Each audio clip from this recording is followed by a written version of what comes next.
Are you looking for an 8K camera that can shoot up to 60 frames per second, that has a dual gain sensor with up to 17 stops of dynamic range? Or what about a 4K camera with a dual gain sensor capable of up to a staggering 20 stops of dynamic range and slow motion up to 240 frames per second? Then stick around. This and more after the intro.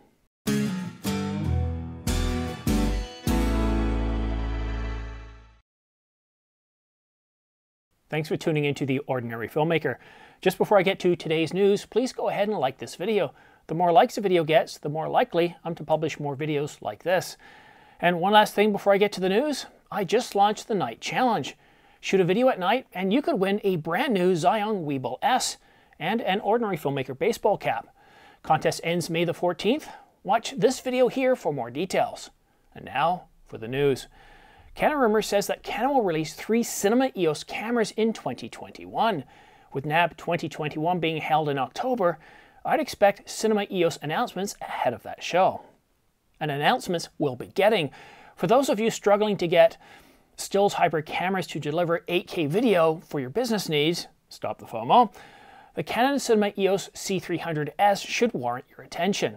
It will be powered by not one, but 2 DV Digic 8 image processors and deliver up to 60 frames per second in Super 35 8K. Imagine that, being able to capture 8K in slow motion. I can just imagine the storage required. It can also deliver 4K up to 120 frames per second, but what has me most excited is that it will have a back-illuminated dual-gain stacked sensor. And if that isn't enough, it will provide up to a staggering 16 stops of dynamic range, and the readout time in 8K DGO mode is 10 milliseconds, which should keep that rolling shutter to a minimum. I know what you're thinking. You're not interested in a Super 35 sensor. You don't care if it's dual gain or stacked. You want full frame, right? This would be the perfect camera if it was full frame. Well, Canon heard you. They're also coming out with a full frame 8K cinema camera, and it's going to be called the Canon Cinema EOS C500S. And like the 300, it's going to be powered by dual Digic DV8 image processors. It has a full frame back illuminated stacked dual gain sensor. And like the 300S, it can deliver 8K video up to 60 frames per second. And it can deliver 4K video up to 120 frames per second with 17 stops of dynamic range in DGO mode. Now let's take a trip back to about this time last year. Canon had been dropping numerous announcements and leaks about the Canon R5, and this seemed a complete and utter surprise to many of us. A camera that could do 8K RAW, that had IBIS, that could do 8K RAW video, full frame, full sensor readout.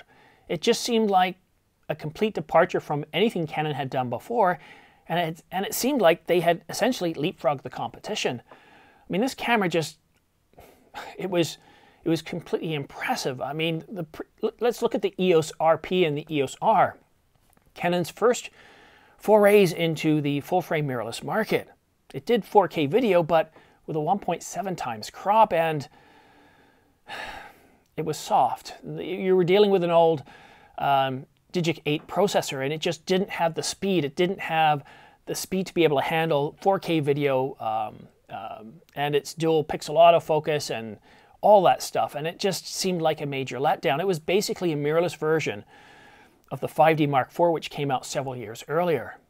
This R5 seemed like a complete departure, and at first, the rumored specs seemed to be completely ridiculous. Like, yeah, this sounds great, but do I really believe it? But those initial rumored specs proved out to be 100% correct. An 8K camera, 8K RAW camera, capable of up to 30 frames per second, with bit rates up to 3,200 megabits or 3.2 gigabits per second. It was just absolutely staggering. And now here we are, we have 8K cinema cameras that can do 60 frames per second. I have no idea what the bit rate's going to be, but if you're assuming all I or RAW, you can take 3,200 RAW and multiply that by 2 and give you a rough sorry, I'm so excited. This has just kind of got me surprised here. But it gives you an idea. You're probably going to have bit rates anywhere between 3,200 to 6,400. And if you're doing all I, it's going to be half of that. And with 16 and 17 stops of dynamic range, a dual gain sensor, The one thing I wish that the R5 had was just a bit more dynamic range, and of course, if it had a way to track the exposure of the subject. These two 8K cinema cameras certainly have my interest, but I'm afraid they're probably going to be priced well outside of my capabilities. Let's just look at the C300 Mark III that came out last year. It's around $11,000. And it's a very good camera, capable of 16 plus stops of dynamic range. But it's 4K, not 8K, not 8K 60 frames per second. I have no idea where Canon's going to price these. And we're also supposed to be getting an R5C, which is a cinema version of the R5. But I don't expect any huge improvements in dynamic range because, well, if the R5C is perfect, why would you buy either of these two cinema cameras? So that's really, really exciting news. But, you know, if 8K is beyond what you need anytime soon, well, then you might want to consider the third camera that Canon's coming out with this year, the Canon Cinema EOS C700DR. Now, it does have a full-frame sensor as well, but it's capable of up to, are you ready for this? 240 frames per second in 4K. That's right, 240 frames per second in 4K. Now, that's in fast mode. They also have a WDR mode, and the rumor doesn't specify what WDR mode is, but it's 180 frames per second. Just staggering. Now, again, there's no details on what either of these modes offers, other than one has a slightly higher speed. But I can just imagine being able to deliver buttery smooth slow motion, and 120 is pretty good. I'm pretty impressed with what I can get on the R5. But to slow it down a step further, incredible. And this camera will also have a stacked sensor and provide, are you ready for this? Get ready for the dynamic range on this one. A staggering 20 plus stops of dynamic range. 20 stops. Wow. And like the C300S, the C800DR will have 2-digit DV8 image processors, but be able to provide faster 5 millisecond readout in 4K WDR mode. Now, no mention of what that would be in fast mode. I think to many of us in the industry, it seemed like Canon had woken up in 2020, but the reality behind the story is to produce a camera like the R5, what they did, that took many, many years of research and development. So it seems like Canon's rising from the ashes like the Phoenix probably started sometime around 2015 and 2016 with their new strategic plan. But the technology advancements that we're seeing from Canon and also Sony in the Alpha 1, and probably what we're going to see in the Micro Four Thirds cameras coming out like the GH6 and what Olympus or OM Digital has, I think we're going to continue to see in 2021 technology that is just mind-blowing, that just astounds us. We're going to be able to have technology for video that is more than what we need. I mean, just think about this. 8K video, which just seemed to be hilarious a year ago, like who's going to need that? And yes, there are people who use it. Stop the FOMO was telling me how he uses 8K video all the time. It allows him to punch in and post. But to be able to do 8K at 60 frames per second, the amount of power, the throughput is just staggering. I can imagine that both of these cameras are going to probably have CF Express cards at a minimum. But I wonder where technology is going to take us. We've been asking for stacked sensors for a while. We've got that now. Dual gain, we've got that. 16 plus stops of dynamic range, well, we've got 20 now. Over 120 frames per second. Well, in 4K, not 1080, we've now got up to 240 frames per second. This is very powerful. Just 2 years ago, we were hoping Canon would get away from giving us cropped video. That it was soft, we weren't even talking about too much, but cropped video, 1.7 times crop, well, we don't have that anymore. We have, and instead of getting soft video, like in the R5, we have 8K oversampled 4K video. And I wonder what the 4K modes are going to be like on these cameras. Are we going to be taking 8K and downsampling it? And that 4K camera, will it still have an 8K sensor and do what the C100 did and downsample, giving us really high detailed 4K? I don't really know. While these leaks from Canon rumors are pretty specific and right down to the names, there's still more that I'd like to know, but what these cameras are shaping out to be are ground shaking. It seems to be like, once again, Canon has leapfrogged the competition, and I'm just, you know, wow. A Tuesday morning, I wasn't expecting news like this, but Anyhow, now let's go behind the scenes. This might not have been my best video, not by a long shot. And the reason for that is yesterday I got a shot in the arm, and you know what that shot is. I went to bed feeling absolutely fine, but I woke up this morning feeling like I had a hangover. In fact, I woke up feeling like I hadn't gone to sleep at all, and I drank 2 bottles of wine. I felt like somebody had hit me in the head with a sledgehammer, and while I wasn't feeling aches and pains all over, I was certainly feeling lethargic. And getting my work done today, my day work, it almost felt like a struggle for the first hour. I couldn't pull thoughts out of my head. I was so tired. And then finally, I hit into a groove and I was able to do what I normally do. And I was able to write effectively. I was impressed with the words that were coming out and things were starting to flow again. And then on my break, I noticed this news and I was absolutely blown away. We're starting to take advantage. We're starting to get used to 8K video, and there's 2 camps. Those of us who say, well, 8K is really cool and maybe I'll use it someday, but not right now. There's another camp that says 8K video, no one's going to use it. It's silly, it's ridiculous. And there's other creatives like me that eventually get into it and go like, wow, this is impressive. And of course, there's professionals that do use it day in and day out. Stop the FOMO shoots an 8K video all the time.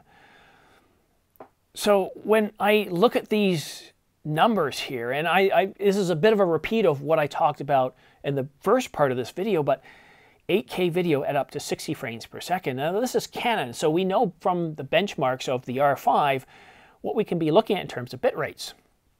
8K RAW is 3.2 gigabits per second. Now if you're not doing RAW, you're shooting all I, it's half of that, and it's 1.6 gigabits per second. Or is it it's right around there. So if we go to 60 frames per second, we're probably going to double that, or at least get close to doubling that. And that, to me, just is an amazing amount of data to be capturing. I wonder how long it's going to be able to record. Is it going to have some sort of active cooling system? What kind of storage will it use? Is dual cards enough? Will it have quad card storage? Like, how can you... I could just imagine trying to record for an hour or 2 in 8K at 30 frames per second. The storage requirements in camera is going to be absolutely astounding. But I also suspect that Canon's going to provide an option where we can record directly to some sort of an array or over a network or broadcast or other means, because I can't imagine that storing or recording in camera will be the only option. Now, to give you an idea in terms of capacity for CF Express cards, currently, right now, the highest capacity CF Express card is 2 terabytes. And I've actually got one of them in my Canon R5 from Angelbird. And it's pretty fast. It can record up to 12K video. And Angelbird has been teasing us for quite a while now about a 4 terabyte CF Express card that should be coming out, well, soon. Soon. 4 terabytes. So imagine 8 terabytes now. If you get 2 of those cards, that would be 8 terabytes. Yeah, you probably should be able to record an hour or 2 using both cards. But still, it's just absolutely staggering. And of course, if you move beyond that and realize that this is a stack sensor, it's dual gain, and you get up to 20 stops of dynamic range. Now, the 2 8K cameras, you're limited to 16 and 17 stops of dynamic range, but in the 4K camera, 20 stops of dynamic range?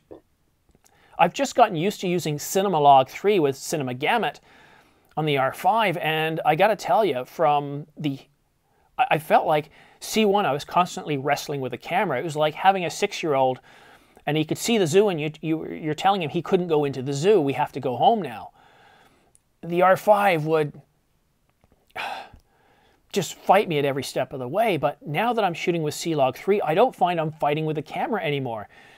I color balance, I color grade, I set the white balance properly, and once I do that, then it's pretty much, you know, I'm almost ready to set the saturation. I'll just go ahead and take a look at the highlights, the midtones, and the shadows, and I might just tweak them a little bit. I'm not fighting with them anymore. And then I adjust the saturation, and that's it. I'm pretty much done. It's so quick. But the R5, despite its capabilities in video, is a stills hybrid camera. Even Canon says this is meant for professionals. They don't care that it has an overheat after 30 minutes or 20 minutes in 8K because it's not designed as a video camera. Canon's view is, well, you don't like the 30-minute record limit, and Canon has said this through their support. If you don't like the 30-minute record limit, take a look at our cinema cameras. They're really good, and we're coming out with some powerful stuff. But 8K video, I can deliver 8K video with C-Log 3 on a camera that costs $3,800, and I can guarantee you that these 8K cinema cameras are probably going to cost in multiples of $3,800. So I'm just really staggered. Let me know what you think about these cameras. Now, maybe I'm gushing too much because, like I said, I'm completely exhausted. I'm not feeling myself, and I've got to try to edit this quickly.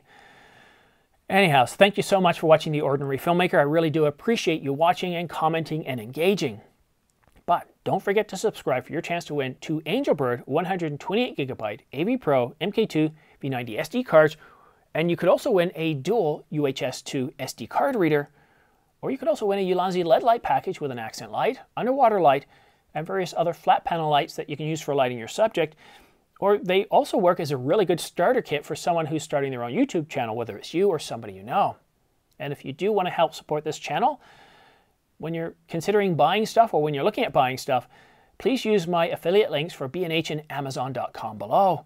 And also consider buying an Ordinary Filmmaker baseball cap like this one here for $38.99 at ordinaryfilmmaker.com. Thanks so much for watching. We'll see you again soon.